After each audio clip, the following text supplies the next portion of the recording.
All right, well, what is up? I'm Keith Jameson, go back a guy to 31 across the City Street. It is Thursday, November 18th. We have, I hate using this line over and over again, but a game between the Patriots and Falcons. Like some of these Thursday night games are just downright dreadful. And this is another one that, you know, NFL has to very much think DFS and gambling, or like nobody that's not a Falcons diehard or a Patriots fan is watching this game. So we'll break it down. I'm still going to watch it because I'm one of those, Florida, so not really betting, but plenty of DFS on this one. There's some plays. I think more than anything on this slate, you're just going to take a stand on what you think is going to happen. Obviously, the bookies and everybody thinks the Patriots should take this game. Definitely seems like that way, especially with the Falcons and tailspin. But that could also give you some GPP leverage. Just a quick reminder before I share my screen and get into some plays. Like, subscribe, comment the video. It all really does help. Thank you all so much for helping us get to 3,000 subscribers on the channel. Certainly exciting. Now our path up to 4,000. All right, let's just jump right into it. This is not going to be a long video. We're going to give this game the attention it deserves, which is probably not a ton. So at the top, I'm just gonna go like team by team. I noticed I enjoyed that better than just going like by salary. So let's start on the Pat side because that's the better side. Just with the fact of lack of like total options, because the Patriots disperse the ball so much why can't I talk in the air? So you don't have any like truly dominant wide receiver, and then on the ground with both Harris now healthy and Stevenson's breakout last week, I think it's really hard to designate either as a bell cow.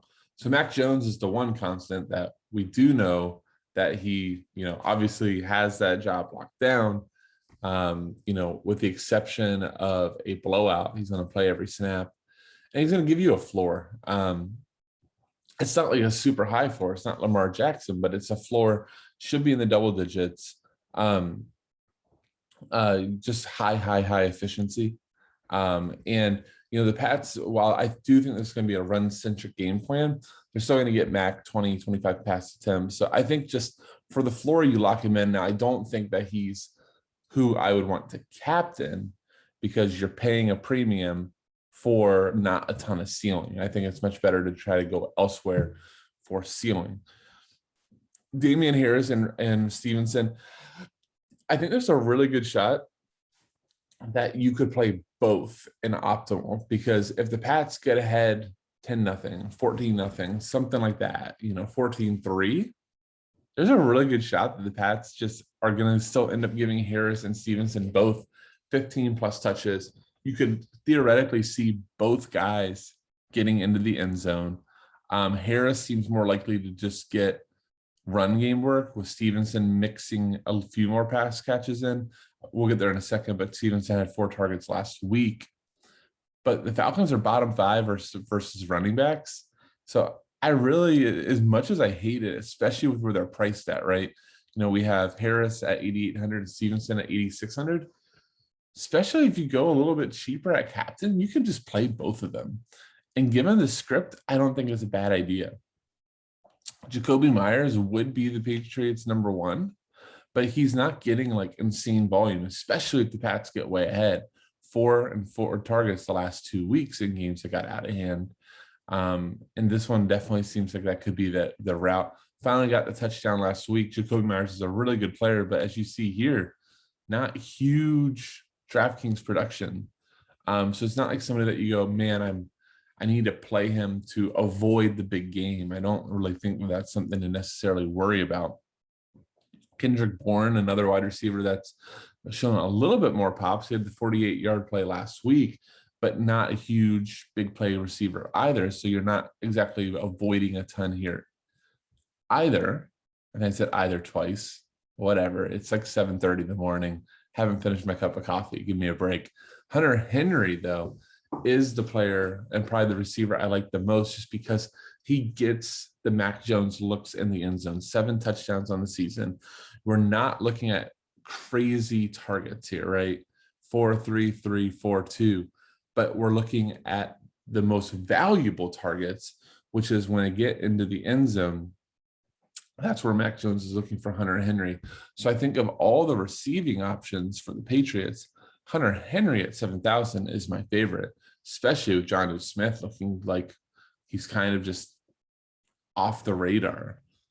It's a great GPP play. We'll get there in a second. As we go down for the Pats, the defense is 1,000,000% in play. Matt Ryan had only 9 pass completions last week versus Dallas. It's at home. Yeah, it's likely they bounce back, but we have the Pats now 4 straight games over 10 DK points. The defense is looking like it was promised coming into the season, which was the reason a lot of people like the Patriots as a dark horse playoff pick. And it's definitely coming to play here. And with the Falcons just having so little in the form of talent, right? Ridley's out. You're probably seeing Cordero Patterson miss tonight, and then, the Patriots can just scheme to take away Kyle Pitts, and you go, are you worried about Wayne Gallman? Not really. Mike Davis? No. Russell Gage? Not really. Zacchaeus? Oh my goodness. Like it ends really, really quick and it gets really dark for the Falcons. So Pat's D, I think, is going to be insanely popular in optimal builds. I think Nelson Aguilar is one of my favorite punts on the slate. And I don't know if you can really say that 5,000 is a punt, but I do think that he's going to see lower ownership. And he does give you the bigger play ability of all the Pats wide receivers. So you could see him dialing up a deep route to Aguilar early. If he can actually catch it, that could really be something to give you an advantage. Brandon Bolden's still going to play in passing downs. I saw questionable, but I thought they were leaning towards him playing. I think with Harris back, just trying to play him for 2-3 targets at his price is a little bit thin. But just don't be pissed off when you play Harris and Stevenson and then you still see Brandon Bolden on 3rd down. Now, watch the New England kicker. Whoever does end up playing, it seems like it should be Nick Folk. To me, it's just a lock and load in cash. Folk is getting close to double digits. His fantasy points per game is higher than all the wide receivers, I believe. Let me make sure before I say that. He's a little bit behind those two, but he's right up there with the New England wide receivers at a significant discount. So, don't overthink that. Just plug the kicker in. Jonnu Smith, I mentioned, as long as he plays, just watch that. I think it's a really, really interesting dart throw if you need the salary. I don't know if you'll need it, but he's a super talented, super athletic tight end. Still getting targets. They paid a ton of money for him, and it's a single game Thursday night DFS slate. We keep seeing tight ends dominate, so crazier things have happened. I think that is going to close it out for the Patriots. Nothing else there. Falcons, God, Matt Ryan was so bad last week after being so good versus New Orleans, right? So which one is it going to be? It's back at home. It's good versus a good pass rush and a good secondary. I kind of think it's closer to Dallas than it is versus New Orleans. 2 of the last 3 are stinkers, right? 2.68 and 8.14 in those 2 games. It's a ton of money. If you have it, you can argue that he's like the only Falcons player that you could rely on for a floor here. But God, Matt Ryan just looks so bad. It definitely does not feel comfortable. But if like you captained like Nick Folk or something like that, you could totally make it happen. Cordero Patterson is very questionable. It's a high ankle sprain. He was very, very ineffective versus Dallas as a result. Just watch the news. If he is in, he's by far the favorite Falcons, even versus Belichick. Belichick's going to try to take him away, but I still think they would like force feed Cordero Patterson, 12 to 15 touches if he's healthy, including probably 5-6 short pass attempts to get him in the open field. And, that's going to give him a floor. Kyle Pitts is the guy I think that Belichick's going to be I don't want to say easily, but he's going to be able to scheme away. This is the only like big play threat the Falcons have. He's getting in wide receiver 1 type of usage, but Belichick can just put one of the linebackers and bring a safety over top and really, really take away Pitts from the Falcons and make guys like Gage and Zacchaeus, who else are they going to throw out there? Blake, Gallman, all these guys, these guys that are not good football players, make them beat them. So that's what I think it's going to do. So I think Kyle Pitts, while he is in play, I think if you think of like the Belichick track record, he might be a really good fade. Gallman Jr., he's going to get a lot of touches. It's not great. 15 carries for 55 yards, got 2 targets last week, 8.6 DK. You have to play one Falcon.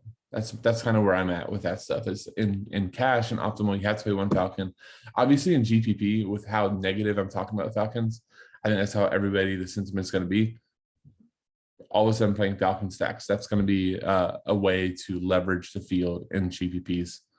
Russell Gage could actually make a ton of sense if you think they're going to take away Pitts and you don't have Patterson. Russell Gage playing out the slot is going to get a lot of those short throws.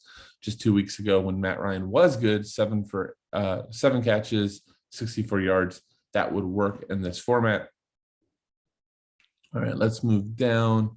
Mike Davis should be able to get some work only if Cordell Patterson is out. If not, he's been getting very limited work. So watch out there. Zacchaeus would also be getting a ton of snaps, 7 targets last week, 2 catches, great efficiency there. So, he's thin, but again, to me, like as I'm building, I'm going to get all the Pat stuff, probably leaning towards Pat's D, and then just figuring out whichever Falcon fits. I don't want to be too picky with it. You could always go Koo, the kicker.